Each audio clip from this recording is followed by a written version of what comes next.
take this guy out. I'm going into his side. Watch out.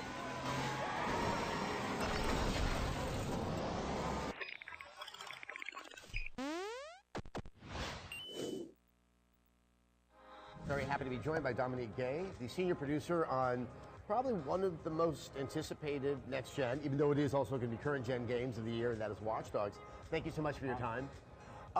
We saw a very impressive demo today. There's nothing in the story. It really kind of demonstrated how dynamic the world is and how you can interact with it. I think it's safe to say that's very ambitious.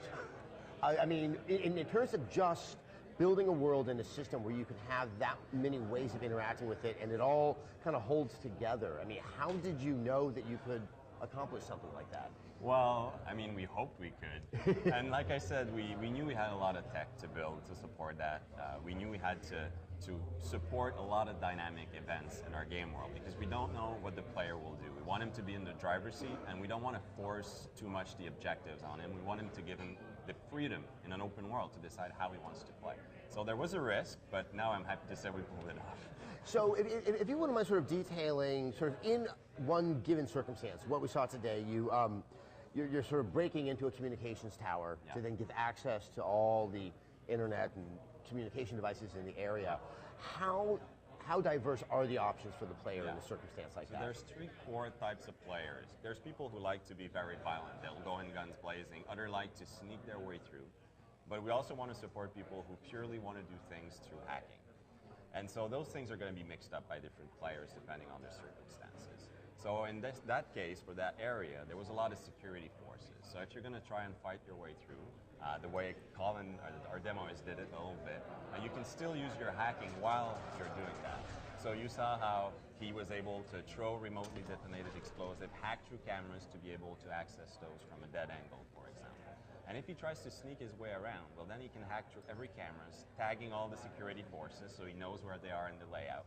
Then he's able to use his hacking also to help him along the way. I mean, we showed you how you could hack an object hacked in a gate. You opened up a gate, and then the guard was like, what's going on here? He investigated the gate, and he took him out from behind while that happened. Over there. So, you wouldn't think hacking a gate will help you do stealth, but actually it does. So there's a lot of experimentation how you mix hacking with your other abilities, including driving, actually. So typically in games that often offer diverse choices, I've seen issues where it's not being telegraphed to the player all that well what those opportunities are. You tend to just see one and you hone in on that. I cannot say that for Watch Dogs. In fact, there is so much information that's happening on screen at one time. How do you sort of strike that balance that you don't so overwhelm the player that they don't sort of pick apart how they want to take care of things? Yeah, it's a very good point. I mean, one thing that really helps us is that hacking is simply by looking, it's point and click. You look at something, you see you can hack it, you hit the button, and it happens. So the player is going to experiment. He's going to learn what those things do. And we saw when we do play tests with the game, when the players see a new thing, a new system that he can hack into, they cannot resist. There's a big button there in the middle of the screen. They know they can do it, and they do. And then they learn how to use it naturally through experimentation. That's the best way of doing it. Aiden also has the ability to sort of slow down time. It looks like it's really designed to help you make a split-second decision because of the numerous opportunities that are at hand. What sort of regulates that power, for lack of a better word? So you're absolutely right. That's the reason this power exists. So we call it focused, and there's a meter for it. So it lasts a certain amount of time, and you can do it while you're driving, while you're in the environment with a gun, while you're just walking around. When you do, you're able to still shoot, to still hack into anything, and to still drive. So it's made so that you have a moment to think of your plan, look at the opportunities around you, and execute on it. So you could be, shoot this guy, hack this thing, or you could be in a car and say, okay, I'll hack this, then I'll turn over there, and you can chain those events very naturally. So it's a moment there that gives all the opportunities in the environment for the player at that specific time. And there's also the notion of reputation, that you are becoming a sort of a better and better known vigilante in this world. What does give you good or bad or I guess gray reputation in this world, and how does that benefit you as the game goes on? So it's the thing you would expect, right? For example, if you start crashing into people with a car, that's going to impact your reputation in a negative way. But if you help people, if you see some people who have problems, a woman getting mugged, and you help her, and you catch the criminal. So now the medias are going to start reporting about this man who saved a woman from being mugged. And people are going to start texting about it, talking about it on social media, and so that's going to be good for your legend within the city. Now, the reputation is not going to corner you into being the perfectly good guy or the perfectly bad guy. It's all about the gray area. It's in the middle there. And the player is going to have that reflected back to him from people, but also from the medias, right? So they're reporting on him on TV. So that will change sometime how people behave with Aiden. Maybe some people eventually won't even want to call the cops when they see Aiden using his gun, because they'll think it's for the greater good. And then how you go about handling situations. We saw one, it was kind of just a dynamic side mission. A gentleman was about to commit a crime, you chased him down. But in the course of that, quite a few cars were damaged, a lot of mayhem ensued. Does that have a mitigating quality on the amount of reputation that you earned, even though you did get the bad guy in the end? Yeah, so in that case, Colin saw someone who was trying to kill someone else. Now, he could have ignored it, he decided to intervene. So that's a good thing. Theoretically, he saved that victim from dying, from being killed with a baseball bat. So he chased the guys through the city, and I agree with you, he caused a lot of chaos on that one. So that's what's basically going to happen is at the end of that event, when he finally managed in this case to catch the guy in the city, well, he's almost scored on how he did it, right? He actually had to shoot him down, but the guy started shooting first, so it was an adequate way of responding to violence. So in this case, it still had a good impact on him. The story would be, well, Aiden Pierce shot down a crazy guy with a gun who was trying to kill someone else. So it's a good story. But like you said, he caused chaos, so the reputation is going to be balancing this eventually. When he goes to kind of hack into the CTOS hub, that obviously opens up a lot of the communication devices in the area.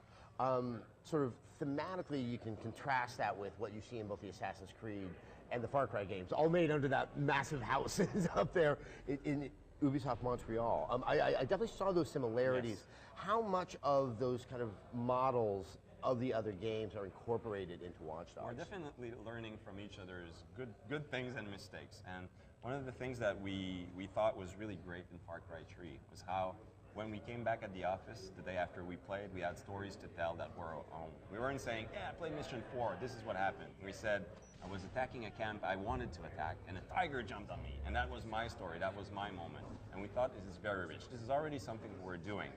But we definitely learned from some of the good ideas they had in that game. So I think eventually it's a good thing that we're able to share our good ideas between the project and Ubisoft. I mean, is there any concern that there might, granted we saw just how dynamic the game is, which makes it quite distinct, but that there is sort of a sameness? Are you cognizant to sort of make sure that there is a clear, unique identity to Watch Dogs? Yeah, and I'm not really worried of that happening. I mean, we've been working on it for 4.5 years with a very strong desire to create something new and fresh and relevant. And just the context is vastly different, the core themes are vastly different. But I think it's natural to learn from what are the best games out there. If you look at how Far Cry managed its open world, it was really good. It managed to give me the real sense of being free within an open world. So we learned a little bit from that, for sure. Now, the dream, you are describing, I think, what so many people have wanted to see in the game, which is you really have so many ways that you can interact with the environment around you, and you're seeing response coming back. So much of that, though, is predicated on artificial intelligence. Yes. And obviously, sort of the generation of consoles and PCs that we have, there's some strong AI, but you start to see those patterns. I mean, it sounds like the crux of what's going to be accomplished on Watch Dogs may really live or die on really believable and independent thought coming from the characters. I mean, is that something you guys can accomplish? Yeah, and that's something that we were very aware of from the beginning. I mean, take just a car chase. I mean, you can script a car chase. If you die, you'd restart it. It's always the same. But if you have the ability to hack into blockers that block a street, then you can't script a car chase, because what will the AI do? It will try to avoid this, it will take another route. So even just how a car chase happens required us to build a new kind of AI that was aware of all the things that could go wrong, that could steer its way around the city, and that could, react to all the hacks that Aiden is able to do, or all the various tools that he has. And that's true for almost all of the core gameplays that we have in Watch Dogs. So that's why the game took 4.5 years to build. We kind of knew from the beginning we had to build from scratch new ways in AI and in physics and many other areas to support our gameplay. Now it feels wrong. I know this isn't your home, but it can be. So one final question. We were watching it. Obviously, it's about sort of a lone vigilante in an urban center. Yeah. You did mention that he has the ability to have IEDs. It's in Chicago. Obviously, you had no idea what the world would be like 4.5 years later. Yeah. There's obviously horrible handgun violence that's happening in Chicago.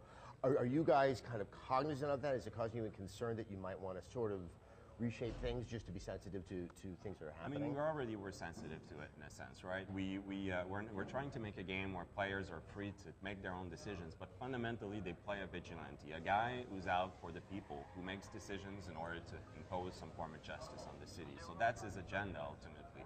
He wants to intervene in people's life for a form of greater good. So this morality is going to be defined by the player, but it's still, you know, in an area that we think is a variable path for players. Well, awesome. Obviously, everything I saw today is maybe all the more intrigued about the game. When is it coming out? It's coming out November 19th in worldwide, and it's going to be coming out on PlayStation 4 as soon as it ships.